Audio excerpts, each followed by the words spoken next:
Hello guys, welcome back to my channel. आज हम लोग नेक्स्ट टॉपिक स्टार्ट करने जा रहे हैं। आपका जो चैप्टर चल रहा था असेसमेंट प्रोसीजर का, इंक्लूडिंग फेसलेस असेसमेंट सेंटर का, तो यहाँ पर हमारा जो नेक्स्ट टॉपिक है वो पूरा प्रोसीजर है नेशनल फेसलेस असेसमेंट स्कीम का।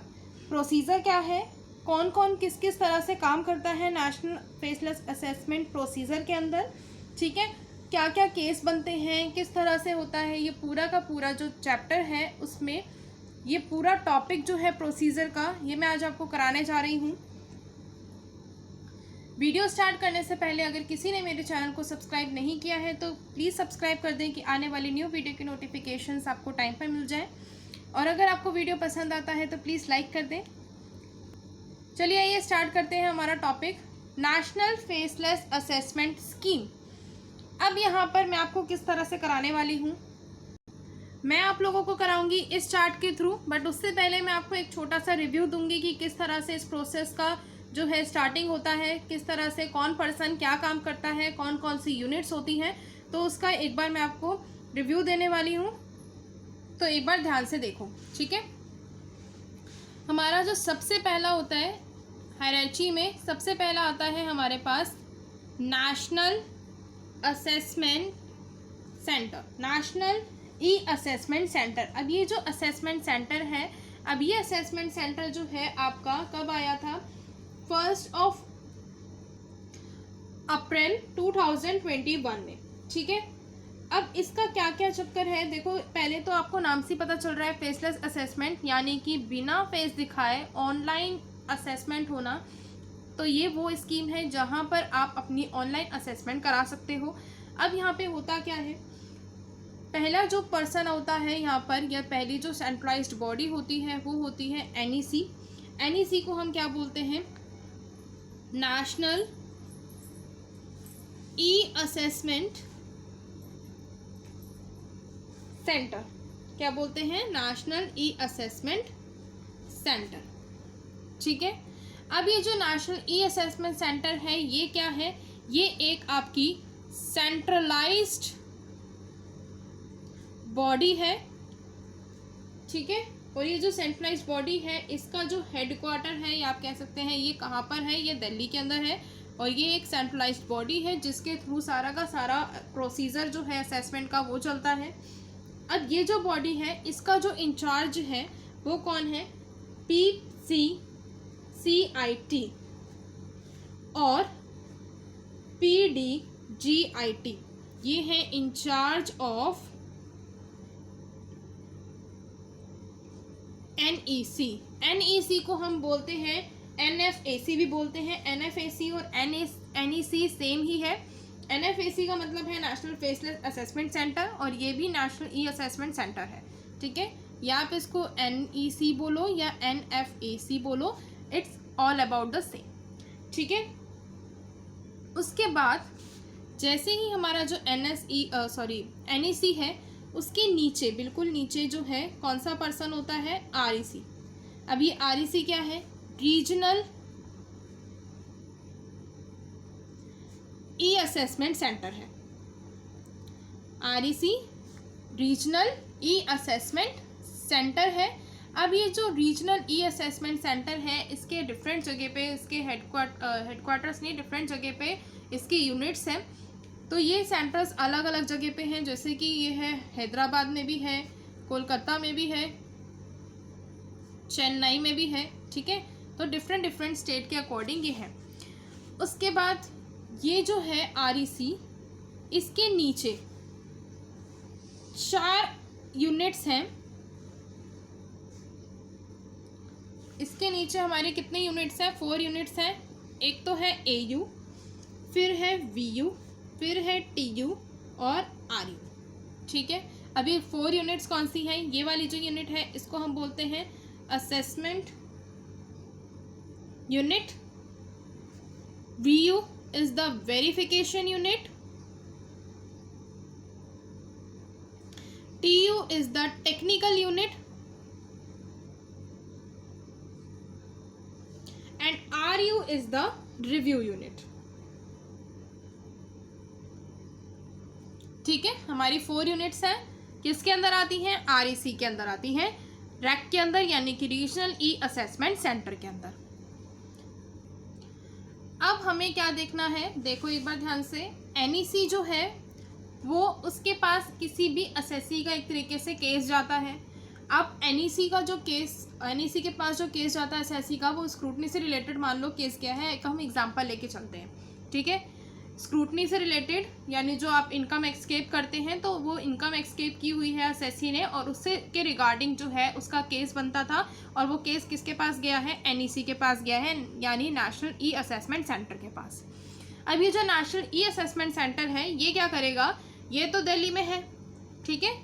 अब ये क्या करेगा, ये जो भी केस है वो रैक को देगा। अब रैक में भी वो किसी भी यूनिट को देगा, वो किस यूनिट को देता है वो केस, वो देता है एयू को, यानी असेसमेंट यूनिट को देता है। अब यहाँ पे एक बात ध्यान रखनी है, जो ये आपकी ये चारों यूनिट्स होती हैं ये एक दूसरे से कम्युनिकेट नहीं करती हैं, ना ही रैक इनसे कम्युनिकेट करता है। किस तरह से कम्युनिकेशन होता है, इसका कम्युनिकेशन प्रोसेस भी देखो। जो भी नेक है वो किसको देगा, मान लो एयू को उसने जो है केस दे दिया। अब एयू यूनिट को अगर किसी तरह की इंफॉर्मेशन चाहिए असेसी से, तो वो असेसी से डायरेक्ट कांटेक्ट नहीं करेगा, यानी कि एयू को, एक्चुअल में ये भी बता देती हूँ कि एयू को जो है उस असेसी का कोई भी डाटा नहीं मिलता, उसका कॉन्टैक्ट नंबर नहीं मिलता, उसकी ईमेल आईडी नहीं मिलती, वो किसी तरह से असेसी से कॉन्टैक्ट नहीं करता। कॉन्टैक्ट करता किससे है फिर एयू डायरेक्ट कांटेक्ट करेगा नेक से, यानी नेशनल ई असेसमेंट सेंटर से कांटेक्ट करेगा। फिर ये जो नेशनल ई असेसमेंट सेंटर है ये कांटेक्ट करेगा असेसी से, असेसी से वो सारी इन्फॉर्मेशन लेगा, और वो सारी इन्फॉर्मेशन लेने के बाद वो किसको दे देगा, एयू यूनिट को दे देगा। और ये जो एयू यूनिट है उस इन्फॉर्मेशन को गैदर करने के बाद वो एक ड्राफ्ट असेसमेंट ऑर्डर को निकालेगा, यानी कि वो एक ऑर्डर देगा जिसको हम बोलते हैं ड्राफ्ट असेसमेंट ऑर्डर, ठीक है। इसी तरह से ये जो एयू है वीयू या टीयू या आरयू में से किसी से भी कांटेक्ट डायरेक्टली नहीं करता। अगर उसको किसी भी तरह का टेक्निकल एडवाइस चाहिए, या नेक को टेक्निकल एडवाइस चाहिए मान लो, या फिर मान लो एयू को जो है वेरिफिकेशन चाहिए। वेरिफिकेशन का मतलब है वो किसी भी तरह से सेल्स से रिलेटेड या परचेज से रिलेटेड इन्फॉर्मेशन चाहता है असेसी से, तो वो जो असेसी है वो उसको इन्फॉर्मेशन ला के तो दे देगा नेक को, लेकिन उसकी वेरिफिकेशन के लिए जो नेक है वो क्या करेगा, वेरिफिकेशन यूनिट से कांटेक्ट करेगा। वेरिफिकेशन यूनिट से कांटेक्ट करने के बाद उनको बोलेगा कि ये जो भी इसका डेटा है इसको वेरीफाई करो। वो वेरीफाई कर कर किसको सबमिट कराएगा, ये वाला यूनिट भी नेक को सबमिट कराएगा। फिर जो नेक है वो एयू को सबमिट करा देगा, उस हिसाब से ही वो जो है ऑर्डर पास करेगा एयू यूनिट, ठीक है। तो जो इनका कम्युनिकेशन है वो इस तरह से चलता है, कोई भी डायरेक्टली किसी भी यूनिट से कांटेक्ट नहीं करता। अब यहाँ पे ऐसा क्यों होता है, जैसे कि अब हमें नहीं पता, मान लो कि आपका जो असेसी है, जो हमने मान के चला है कि उसका स्क्रूटनी का केस चल रहा है, तो उस केस के अकॉर्डिंग वो जो असेसी है मान लो वो रहता है गुजरात में, ठीक है। नेक कहाँ है, दिल्ली में। अब ये जो नेक होता है ये क्या करता है, अगर उसका केस चल रहा है स्क्रूटनी से रिलेटेड, तो वो पहले उस एसएससी को नोटिस भेजता है। उस नोटिस की में 15 दिन तक का टाइम होता है एसएससी के पास उसका रिस्पांस करने के लिए। तो जो एसएससी है फिर उसका रिस्पांस करेगा। अब ये रैक क्या करेगा, अब जैसे मान लो कि जो भी एसएससी है वो हमने बोला कि मान लो गुजरात में है। अब जो नेक है वो ज़रूरी नहीं है कि गुजरात का जो रैक है, यानी गुजरात का जो रीजनल असेसमेंट सेंटर है उसमें ही उसका जो केस है वो फाइल करेगा। वो ऐसा कुछ भी नहीं करेगा, वो किसी भी रैक में डाल सकता है, यानी किसी भी रीजनल सेंटर में डाल सकता है। वो मान लो कोलकाता में उसने सेंटर में डाल दिया। अब ये जो यूनिट्स हैं ये भी अलग अलग डिफरेंट स्टेट्स में हैं। तो जैसे मान लो असेसमेंट यूनिट जो भी उसने नेक ने जो है असेसमेंट यूनिट को जो भी केस दिया वो असेसमेंट यूनिट मान लो वेस्ट बंगाल में है, वेरिफिकेशन यूनिट आपकी जो है नोएडा में है, या आपकी टेक्निकल यूनिट जो है वो आपकी कोलकाता में है, और आरयू यूनिट आपकी मान लो चेन्नई में है, ठीक है। अब ये तो एक दूसरे से पूरा कांटेक्ट नहीं रखेंगी, ये किससे कांटेक्ट रखेंगी, एनईसी से। एनईसी से कांटेक्ट रखेंगी और एनईसी जो है इनसे बातचीत कर कर कहाँ पर इंफॉर्मेशन पहुँचाएगा, एयू तक इंफॉर्मेशन पहुँचाएगा और एसएससी तक इंफॉर्मेशन पहुँचाएगा। अब इनका काम क्या क्या होता है, एयू यूनिट का, वीयू यूनिट का, टीयू और आरयू का। अब इसका देखो एयू यूनिट क्या करती है, सीक इंफॉर्मेशन सीक करती है एंड क्लैरिफिकेशन, और क्या करती है, क्लैरिफिकेशन का काम करती है। जो भी इश्यूज है उनको आइडेंटिफाई करती है, आइडेंटिफाई द इश्यूज, ठीक है। उसके बाद पास ड्राफ्ट ऑर्डर, क्या पास करेगी, आपका ड्राफ्ट ऑर्डर पास करेगी, ठीक है। और उसके बाद अगर मान लो एयू यूनिट से जो भी ड्राफ्ट ऑर्डर निकल कर आया है, अगर एनईसी चाहती है कि उसको रिव्यू कराना है तो वो किससे कांटेक्ट करेगी, एनईसी सबसे पहले इससे ड्राफ्ट ऑर्डर ले लेगी एयू यूनिट से, लेने के बाद वो कांटेक्ट करेगी आरयू यूनिट को और उसको बोलेगी कि रिव्यू करो। तो आरयू यूनिट क्या करता है, रिव्यू करता है, review the order passed by AU, AU ने जो भी ऑर्डर पास किया है वो उसको रिव्यू करेगा। और कैसे रिव्यू करेगा, आफ्टर कंसीडरिंग ऑल फैक्ट्स, जितने भी फैक्ट्स हैं या आपके कोई भी केस लॉस हैं उनको चेक कर कर पूरा रिव्यू करेगा उस असेसमेंट का जो ऑर्डर पास हुआ है, ठीक है। अब उसके बाद अगर किसी तरह का लीगल एडवाइस चाहिए नैक को, तो वो क्या करेगा, उससे टीयू यूनिट से लीगल एडवाइस लेगा, या फिर मान लो एयू यूनिट को थोड़ा लीगल एडवाइस चाहिए तो वो कांटेक्ट करेगा नेक से कि एयू जो मुझे है लीगल एडवाइस चाहिए, टेक्निकल एडवाइस चाहिए। तो वो जो नेक है वो क्या करेगा, फिर कांटेक्ट करेगा टीयू से कांटेक्ट करने के बाद टेक्निकल एडवाइस जो भी होगी वो एडवाइस ले लेगा, और एडवाइस लेने के बाद वो नेक जो है फिर वो किसको बताएगा, एयू यूनिट को, क्योंकि उसने जो है बोला था कि मेरे को एडवाइस चाहिए। तो अब टेक्निकल यूनिट का क्या काम होता है, वो एडवाइस देता है, एडवाइस ऑन लीगल इश्यूज या फिर अकाउंटिंग से रिलेटेड एडवाइस देता है, ठीक है, एंड एक्सेट्रा, और भी चीज़ों के लिए वो एडवाइस देगा। अब वेरिफिकेशन यूनिट, वही बात है, असेसमेंट यूनिट चाहती है कि उसकी कुछ बुक्स के एग्जामिनेशन हो, एसएससी के बुक्स के, तो वो क्या करेगी, एयू यूनिट वापस से एनईसी को कांटेक्ट करेगी, उसको बोलेगी कि भाई मुझे तो इस बुक ऑफ अकाउंट के उसकी एग्जामिनेशन चाहिए, देखना है कि सही बुक्स ऑफ अकाउंट्स हैं या नहीं है, बाउचेस सही प्रिपेयर हुए हैं कि या नहीं हुए हैं। तो वो सारी की सारी वेरिफिकेशन लेने के लिए एनईसी को कांटेक्ट करेगी। फिर वो जो एनईसी है वो किसको कांटेक्ट करेंगे, वीयू यूनिट को कांटेक्ट करेंगे। वीयू यूनिट जो है फिर बाद में जो भी एग्जामिनेशन होगा वो करने के बाद वो एनईसी को डायरेक्ट बताएगा उस एग्जामिनेशन का सारा जो भी प्रोसेस था, या एग्जामिनेशन के बाद क्या रिजल्ट निकल कर आया, तो वो सारी रिकॉर्डिंग स्टेटमेंट देगा। और वो जो स्टेटमेंट्स हैं वो फिर नेक किसको आके दे देगा, एयू यूनिट को आके दे देगा। यहाँ पर कहने का मतलब ये है कि ये जो यूनिट्स हैं एक दूसरे से कांटेक्ट नहीं करती, इनका कांटेक्ट का जो जरिया होता है वो सिर्फ नेक होता है, वो ना ही एक दूसरे से कांटेक्ट करती हैं और ना ही डायरेक्टली असेसी से कांटेक्ट करती हैं, ठीक है। और वेरिफिकेशन यूनिट का क्या काम है, examination of books of accounts, books of accounts को एग्जामिन करने का, ठीक है। उसके बाद रिकॉर्डिंग द स्टेटमेंट को रिकॉर्ड करने का। और क्या काम है इसका, एग्जामिन द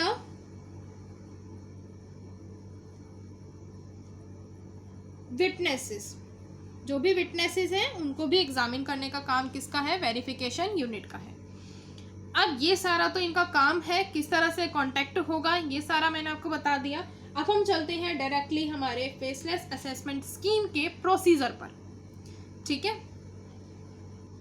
अब हमारा जो प्रोसीजर है उसमें देखो, एनएफएसी ने क्या किया, नोटिस इशू किया अंडर द सेक्शन 143 सबसेक्शन 2। अब ये जो सेक्शन है हमारा इनकम एस्केप से रिलेटेड ही है, ठीक है। उसके तहत इन्होंने नोटिस इशू किया, किसको इशू किया, एसएससी को। अब एसएससी उस नोटिस को लेने के बाद रिस्पांस कब करेगा, 15 दिन के अंदर अंदर करेगा। जब उसको नोटिस रिसीव हुआ उसके 15 डेज के अंदर अंदर किसको रिस्पांस करेगा, एनएफएसी को रिस्पांस करेगा। और एनएफएसी क्या है, रैंडमली किसी भी असेसमेंट यूनिट को जो है उसका केस असाइन कर देगी। अब रैंडमली किसी भी यूनिट का मतलब है किसी भी स्टेट की यूनिट को, ज़रूरी नहीं है कि एसएससी अगर गुजरात में रहता है तो गुजरात की ही असेसमेंट यूनिट को वो केस असाइन करेगी, ऐसा कुछ भी नहीं होता।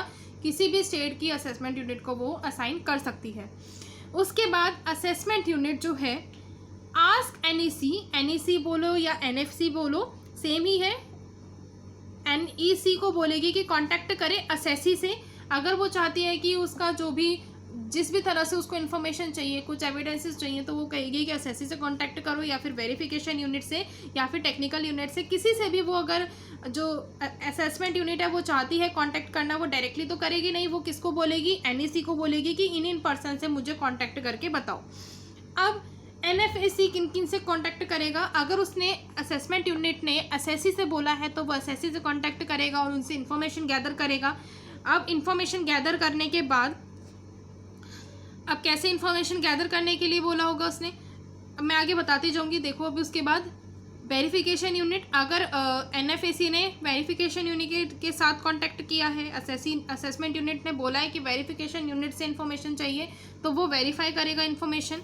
वेरिफिकेशन कराने के लिए टेक्निकल यूनिट को बोला है टेक्निकल इनपुट्स के लिए। अब वो इन तीनों से कांटेक्ट कर सकता है जैसे जैसे असेसमेंट यूनिट बोलेगा। अब असेसमेंट यूनिट भी डायरेक्टली इनको तो बोलेगा नहीं, वो एनईसी को ही बोलेगा। अब एनईसी ने इनके साथ कांटेक्ट करा और कांटेक्ट करने के बाद जो ये पर्सन्स हैं, असेसी से कांटेक्ट करा, उससे इन्फॉर्मेशन मांगी। अब वो जो असेसी है वो सारी इन्फॉर्मेशन किसको ला के देगा, एनईसी को ला के देगा, यानी एनएफएसी को ला के देगा। तो उसने असेसी ने इन्फॉर्मेशन सबमिट कराई। अगर वेरिफिकेशन यूनिट से कांटेक्ट हुआ है तो वेरिफिकेशन यूनिट क्या करेगा, उस इन्फॉर्मेशन को वेरीफाई करेगा और सबमिट किसको कराएगा, एनएफएसी को। और अगर टेक्निकल यूनिट से कुछ एडवाइस मांगी है तो वो एडवाइस किसको देगा, एनएफएसी को देगा। अब जो इन्फॉर्मेशन वो यूनिट चाहता था, यानी असेसमेंट यूनिट चाहता था, वो इन्फॉर्मेशन अब एनएफएसी असेसमेंट यूनिट को प्रोवाइड करा देगा। ठीक है। अब जो असेसमेंट यूनिट है उसके बेसिस पर एक ड्राफ्ट असेसमेंट ऑर्डर को प्रिपेयर करेगा और उसके बाद उसको किसको सेंड कर देगा, एनएफएसी को सेंड कर देगा। अब एनएफएसी का काम है, अब वो क्या करेगा, अगर एनएफएसी को रिव्यू कराना है, ठीक है, जो भी काम है उसने ड्राफ्ट ऑर्डर भेजा है असेसमेंट यूनिट ने, अब अगर वो चाहती है रिव्यू कराना तो वो रिव्यू कराएगी। और अगर रिव्यू यूनिट ने कुछ भी सजेशन दिए, कुछ मॉडिफिकेशन दिए हैं, मॉडिफिकेशन के साथ साथ अगर सजेशन जो है एनएफएसी को दिए हैं, अगर हाँ दिए हैं, तो वो जो सजेशंस हैं वो किसको बताए जाएंगे, एनएफएसी को बताए जाएंगे। अब जो एनएफएसी है वही सजेशंस किसको बताएगा, असेसमेंट यूनिट को बताएगा। अब वो असेसमेंट यूनिट उन सजेशन को लेने के बाद दोबारा से एक ऑर्डर पास करेगी। ठीक है।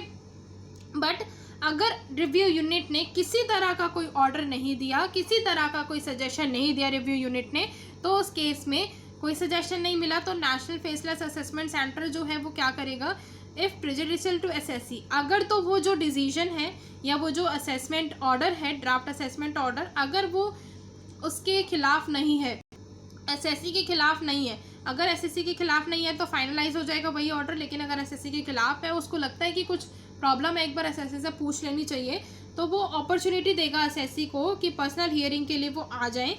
इफ़ यस, तो वो पर्सनल हियरिंग के लिए अगर रिस्पांस आ जाता है एसएससी का, तो वो एसएससी का रिस्पांस देखेंगे। वीडियो टेलीफोनी पे जो भी रिस्पांस उनका आया, तो वो रिस्पांस देखने के बाद वो जो रिस्पांस है एसएससी का एनएफएसी को मिलेगा। ठीक है, रिस्पांस क्योंकि एनएफएसी ले रही है, एनएफएसी जो है वो कांटेक्ट कर सकती है एसएससी के साथ, तो उसको रिस्पांस मिला। अब वो जो रिस्पांस मिला, अब रिस्पांस मिलने के बाद ये जो एनएफएसी है दोबारा से असेसमेंट यूनिट को वो रिस्पांस सबमिट कराएगा कि जो एसएससी है उसने ये रिस्पांस दिया। अब जो असेसमेंट यूनिट है वो क्या करेगी, उस रिस्पांस को लेगी, उस इंफॉर्मेशन को लेगी और उसके बाद से दोबारा से एक ड्राफ्ट असेसमेंट ऑर्डर प्रिपेयर करेगी। और अगर फिर ड्राफ्ट असेसमेंट ऑर्डर सही लगता है एसएससी को भी और एनएफएसी को भी, तो फिर वो फाइनलाइज कर दिया जाएगा। बट अगर किसी तरह का रिस्पांस नहीं आता एसएससी के द्वारा, तो वो क्या कर देते हैं, जो पहले से ही ड्राफ्ट ऑर्डर निकला हुआ है उसी को वो फाइनलाइज कर देंगे। अब फाइनलाइज करने के बाद देखो दो जगह पे जाएगा, वो जो फाइनलाइज हो जाएगा ऑर्डर यहाँ पे, तो वो दो जगह पे जाएगा। एक तो जाएगा जुडिशियल असेसिंग ऑफिसर के पास और दूसरा जाएगा एसएससी के पास। यानी जो असेसिंग ऑफिसर है, एक तो उसको मिल जाएगा वो ऑर्डर कि ये ऑर्डर पास हो चुका है, और दूसरा असेसी को मिलेगा कि ऑर्डर पास हो चुका है। अब उस ऑर्डर में क्या क्या हो सकता है, उसका टैक्स का पेमेंट हो सकता है, उसका पेनल्टी का अमाउंट हो सकता है कि एक्चुअली में कितना अमाउंट पे करना है, या फिर अगर उसको कुछ रिफ़ंड मिलने वाला है तो उस रिफ़ंड का अमाउंट हो सकता है। यानी कोई भी अमाउंट हो सकता है। उसके साथ साथ अगर कुछ बनता होगा उसका रिफ़ंड का या किसी भी तरह की उसकी पेनल्टी का अमाउंट बनता होगा, तो सब कुछ उस ड्राफ्ट ऑर्डर में लिखा होगा, और वो 2 जगह जाता है draft order, jurisdictional assessing officer के पास और असेसी के पास। तो ये था हमारा फेसलेस असेसमेंट स्कीम।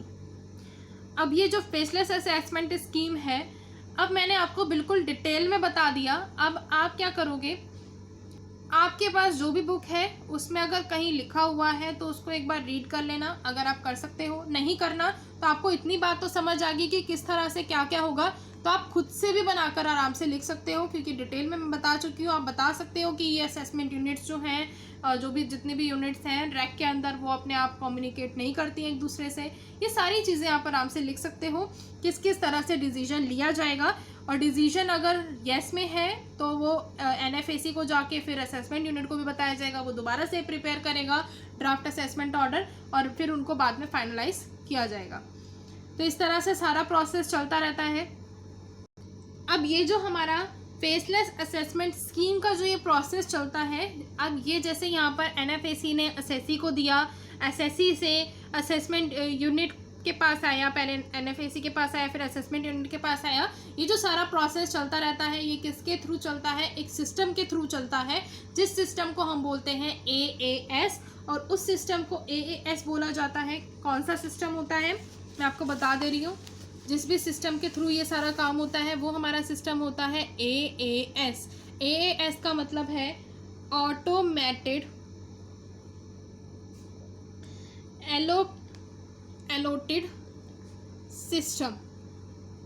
ठीक है, इस सिस्टम के थ्रू चलता है, और ये जो सिस्टम है ये प्रिपेयर किया गया है, प्रिपेयर्ड बाय